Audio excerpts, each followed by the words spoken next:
Wednesday's White Sox and Yankees game was postponed. Some eerie pictures coming out of New York. Hopefully, the air quality is better on Thursday, and the White Sox are prepared for a double dipper in the Bronx. Pedro Grifol talks about the managerial experience so far. And after Tuesday's outing, Lucas Giolito trade rumors continue to pop up. You are Locked On White Sox, your daily Chicago White Sox podcast. Part of the Locked On Podcast Network, your team every day.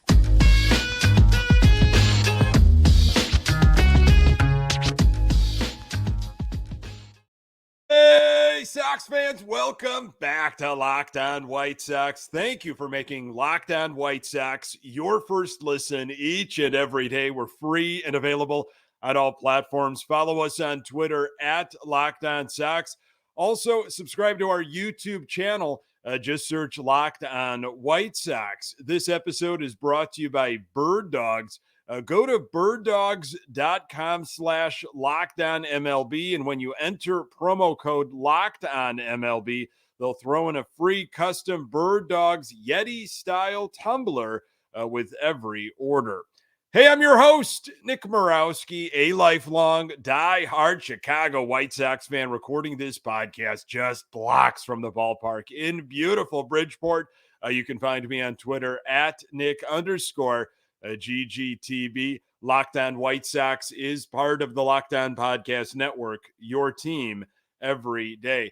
Our Chicago White Sox take on the New York Yankees in a doubleheader on Thursday in the Bronx. Catch every pitch of the White Sox hometown broadcast with Sirius XM on the SXM app. Search White Sox. State of the Sox, our Southsiders are still 27-35. Sox still undefeated in June, 4 straight wins, but the air quality on the East Coast put a temporary pause on their winning ways. Wednesday night's Chicago White Sox game against the New York Yankees was postponed because of clearly hazardous air quality at Yankee Stadium. New York was under a haze because of smoke carried down from wildfires burning in Canada. The New York State Department of Environmental Conservation issued an air quality alert in effect until midnight. As of 4 p.m. Eastern time on Wednesday, the air quality index for Yankee Stadium was 335, which is considered hazardous. The game will hopefully be made up Thursday as a part of a straight doubleheader beginning at 3:05 p.m. Central Time. Major League Baseball also postponed Wednesday night's game in Philadelphia between the Phillies and Detroit Tigers. That game will be made up 5:05 Thursday, when both teams were scheduled to be off. This is what MLB had to say. These postponements were determined following conversations throughout the day with medical and weather experts and all of the impacted clubs regarding clearly hazardous air quality conditions in both cities. According to White Sox beat writer for MLB.com, Scott Merkin, Andrew Vaughn, this is what he said on last night's conditions. Of course, Tuesday night, it was smoky out there. I had a cough on Wednesday morning, sore chest, nothing too terrible.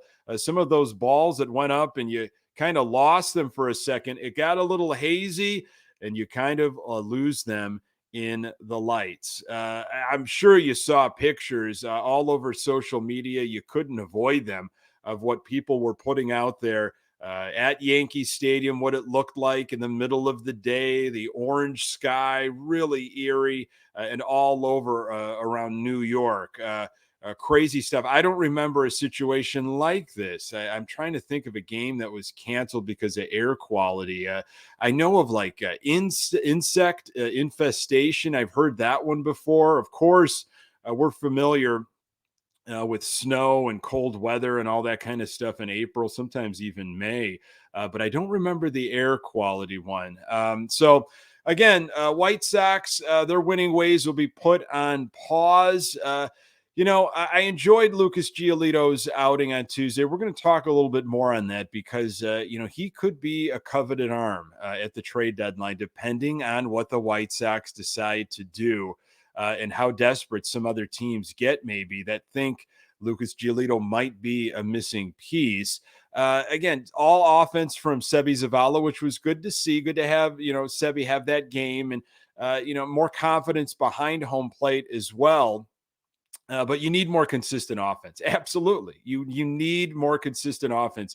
It can't be Jake Berger and Sebi Zavala hitting the home runs on this White Sox team. It looked like Yohan Moncada was going to be in the lineup on Wednesday. So he pulled up lame late in the game on Tuesday on a ground out. Didn't seem like anything major, but a lot of stuff I've seen over the last 24 hours or so, obviously, sports talk radio and other, blogs and so forth, are the White Sox back? They beat the Yankees, here we go, 4.5 games back in the AL Central. And I want to get excited, but I just can't quite yet. I think it's going to take at least 500, if not over 500. Even if the Sox, for some reason, are winning the division in the lead at under 500, I still want to see this team get 500 or over 500, stay over 500 for a little while. And of course, June and July will be a test. Speaking of tests, Pedro Grifol has had his hands full in his first managerial experience. Lamont Pope from the Chicago Tribune had an article on Pedro Grifol passing the 60-game mark in his first year as a manager. I managed 4 years of winter ball. It's a tough environment to manage in, Grifol said. I was managing guys who were older than me, and that taught me a ton. Just the day-to-day stuff that you had to take care of and worry about. Every job has been really important for this. And no, you can't question Pedro Grifol's baseball resume except for the lack of managerial experience. I'm enjoying the climb, he said when asked if he's still enjoying the job. Obviously, I did not enjoy all of the 10-game losing streak. I didn't enjoy 7-21. Did not enjoy that, but I'm enjoying getting better and playing better. I'm enjoying getting better all the way around, the team, myself, the staff. He talked a lot in this article, which was a good article, about the staff, the people that he has surrounded himself with, which, thinking back in November and through the offseason, I was impressed with the people that he was able to bring along. And if he's comfortable with the people that he has around him and he trusts them, I think that was only going to set him up for success. We've got to get better, Grifol continued, and it's not just to win games, it's to maximize their ability. We have a lot of talent on the offensive side of the ball, and if we swing at good pitches, we're going to do some damage. So we have to be better at not chasing. We're constantly searching for that. They're searching for it. We are too. We are searching for it together. That's something that I talked about in the previous episode. Grifol mentioned on base percentage after the series finale against Detroit, how critical on base percentage is. Sox bottom of the league and on base percentage. They do not take pitches. They do not draw walks. They swing at stuff. Especially Robert. It's like everybody knows what he's going to be swinging at, sliders. And it's not just Robert. It's the entire team that lacks some discipline in terms of getting on base. According to Lamont Pope, Grifol likes how the pitching has progressed. However, there's times we've got to get better when we're way ahead in the count, 0-2, 1-2. You almost can't allow slugging in those counts, Lance Lynn. You fight to get 0-2, 1-2. You've got to put guys away, but we're better at it. The pitching has improved big time. The team had a 5.88 ERA through 28 games and a 3.80 ERA the next 33 games. Yes, there has been improvement, but I completely agree, and I'm glad Grifol has brought that up. I brought it up here on the podcast.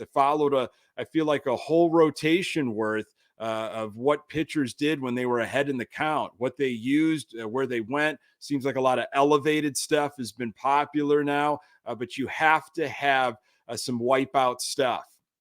You can't let something slip in the middle, and that's what happened to Lance Lynn and has happened to several pitchers lately. Lucas Giolito, he impressed on Tuesday, but will he be in a White Sox uniform after August 1st?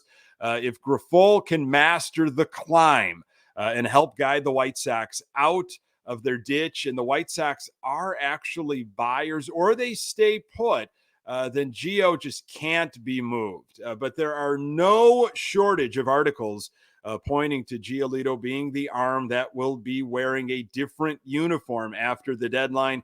After Jacob deGrom's recent injury, Texas could make an offer that the Sox can't refuse. So will they or won't they?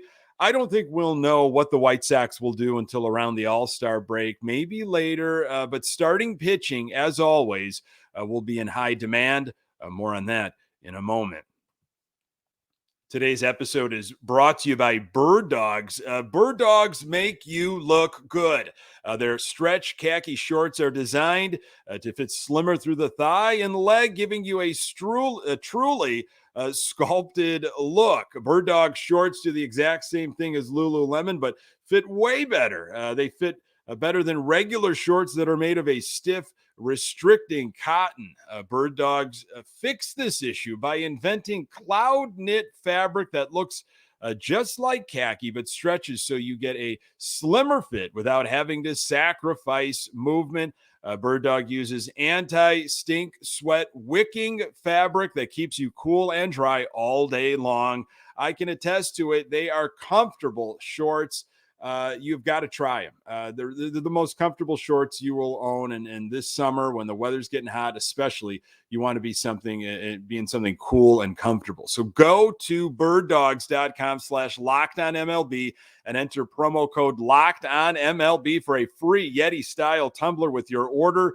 That's birddogs.com/LockedOnMLB. The White Sox face off against the Yankees twice on Thursday. Hopefully, catch every pitch of the White Sox hometown broadcast with SiriusXM on the SXM app. Search White Sox. So with a day off, Sox obviously postponed on Wednesday. I kind of went down a rabbit hole in what the Texas Rangers might do after this Jacob deGrom injury news a couple days ago. Devastating news for them. Rangers have internal options, but they might want more. They also had a top 10 farm system coming into this season. So they have some worthwhile assets.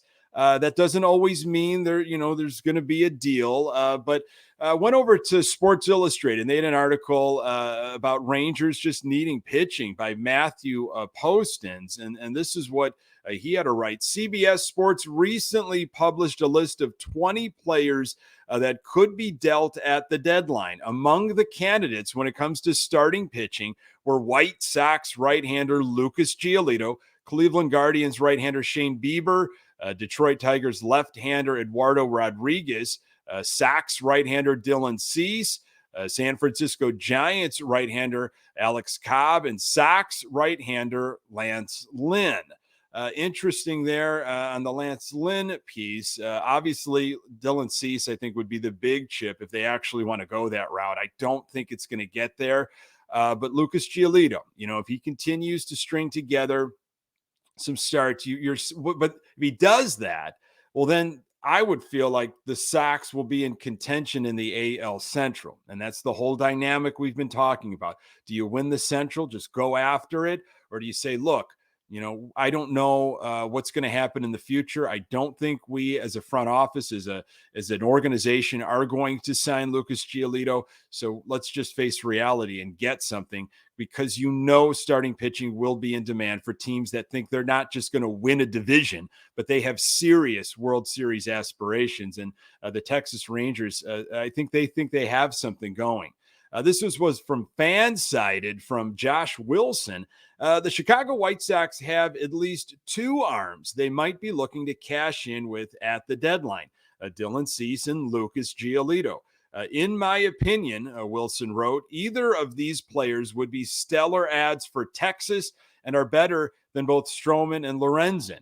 The White Sox are 22nd in all of baseball in runs per game. So the pitching staff has gotten very little support in their starts.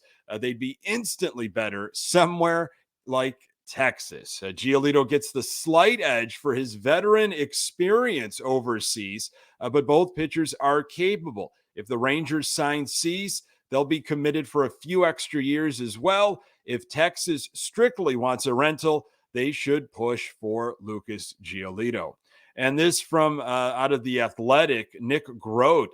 In Chicago, Lucas Giolito is pitching his final season before reaching free agency, and the White Sox, like Cleveland, are far from a World Series threat. He is the best, most obvious trade candidate among starting pitchers. So Grote's take on this, and he went through a lot of different pitchers in this article, was if you're not a serious World Series contender and you're just going to play around with maybe a division title and the AL Central of all divisions, well, maybe you would rather just trade off Lucas Giolito, play for another year or a few more years with whatever you're going to get back from him. I think that was what his take was. From MLB trade rumors just a few days ago, with the MLB trade deadline just 2 months away on August 1st, the Chicago White Sox could be ready to sell. And one huge piece that might be on the move is one-time all-star pitcher Lucas Giolito, according to ESPN's Jeff Passan.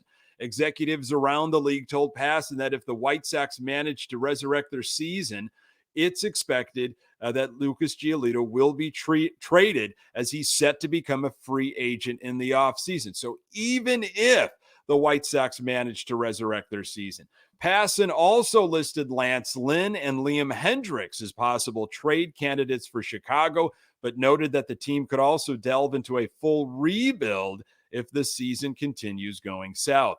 He suggested that if the organization wants a great haul back, the White Sox, of course, could move ace pitcher Dylan Cease and star shortstop Tim Anderson, though it's highly unlikely with owner Jerry Reinsdorf. So a lot of Lucas Giolito conversation nationally around all of baseball. Giolito's stock rose, I thought, on Tuesday. 6 innings, 0 hits, a couple of walks, 100 pitches versus the Yankees in New York. There was no Aaron Judge. Yankees offense this year, middle of the pack in all of baseball, 15th in MLB in offense. But again, no Aaron Judge in the lineup, and that might be for the foreseeable future for the Yankees. My stuff felt really good, said Giolito after improving to 5-4 and lowering his ERA to 3.75. Fastball felt very lively, too many balls. I was getting ahead of a lot of guys, but throwing a lot of balls as they were working 2-2, 3-2 counts. They had a good patient approach. A lot of teams seem to have a good patient approach, except for the White Sox, which I unfortunately kind of played into a little bit. One takeaway from that is to be more efficient, be more in the zone, attack the zone. He was really good, said Sox catcher Sebi Zavala, who supplied all the offense with 2 home runs, executed the game plan really well. He's back to where he was, just got back to what he does. After studying the pregame plan for the Yankees, who are 36-26, Giolito put in his full trust in Zavala. He wanted to get into his mode, not think too much, and let his catcher's expert game calling lead the way. So, with how forgiving this division is, the White Sox may very well hold on to Giolito and Cease and Anderson and Kelly and everybody else just to capture the AL Central title. If the front office knows that they will not re-sign Giolito and the division title doesn't matter much to them, they're not going to come out and say it, and the decision has already been made by the powers that be, then I think you've got to get something for him. And the Texas Rangers do seem like a team that will be making a lot of phone calls to Rick Hahn. Last time we saw Lance Lynn, Ohtani put one on the Dan Ryan, as I mentioned yesterday. I don't know if we're going to see Lance Lynn on Thursday in the doubleheader, as Mike Clevenger has been announced, but there has been no Game 2 announcement as of this recording. More on that in a moment. So Thursday, doubleheader in the Bronx. We hope. I read a couple blurbs that the air quality is expected to be much lower on Thursday, but we'll see. As of this recording, again, according to the White Sox website, Game 1 pitcher will be Clevenger. No word on Game 2 starter. Lance Lynn was supposed to go on Wednesday. Clevenger has a 1-1 record with an ERA of 4.19 and 29 strikeouts and 4 appearances, only 4 appearances against the Yankees in his career. Last time Clevenger pitched against the Yankees was way back in 2019. He went 5 innings in Yankee Stadium, gave up virtually nothing, but that was a long time ago. Clevenger this year, he's 3-3 with an ERA of 4.13, 46 strikeouts in 10 appearances. Now, the last time we saw Clevenger, he pitched against the Detroit Tigers last weekend. That was his first game off of the IL. Pretty impressive. 5 innings. Would like to go him a little longer. Nobody's going much longer these days, but maybe first time back, they limited him. He went 5 innings, only 3 hits given up, 1 walk, 6 strikeouts. The velocity was up there, upper 90s. I think I saw 97 miles per hour, and he had that movement. And that's what was pretty impressive with him early this season.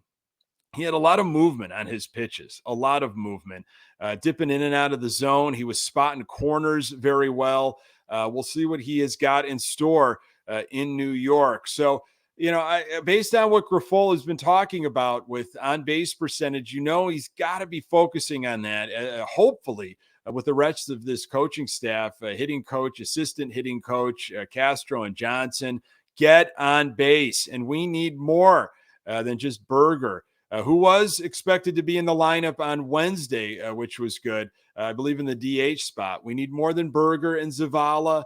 I'll take it. If the pitching can quiet the Yankees offense, that's great, but I don't think you can live on that. That's not sustainable. All right. We need more thunder. We need Tim Anderson to get going. We need Moncada to get going. Andrew Vaughn, where are you? Eloy Jimenez. Can't have you hitting 2 double plays. Luis Robert, take command in center field. That's your ball, and we need to start mashing the ball as well offensively. So are the Sox back? No, they're not back. Have they been playing better baseball? Is it fun? Sure, it's fun. The winning part is fun, and this division is forgiving. It'll keep the Sox, hanging around, I'm assuming, especially with the way, the Twins and Guardians are going. So they need to get at least 500, if not over, and they need to stay over. I can't drink the Kool-Aid. I was at the beginning of the year, it. They would get on a little bit of a streak, some momentum, like, okay, here we go. Now they're going to turn the corner. I've seen enough to know that they need to completely climb out of this for me to announce that they are back. And I hope I do get to announce that, but June and July is going to be tough. I just know it is. Folks, thank you so very much for making this podcast part of your daily routine. You can find the Locked On White Sox podcast absolutely everywhere you find your podcasts. We are on Twitter at Locked On Sox. You can find me on Twitter at Nick_GGTB. Hey, don't forget to subscribe to our YouTube channel and get any questions, comments you might have for a future mailbag episode into lockedonsox@gmail.com.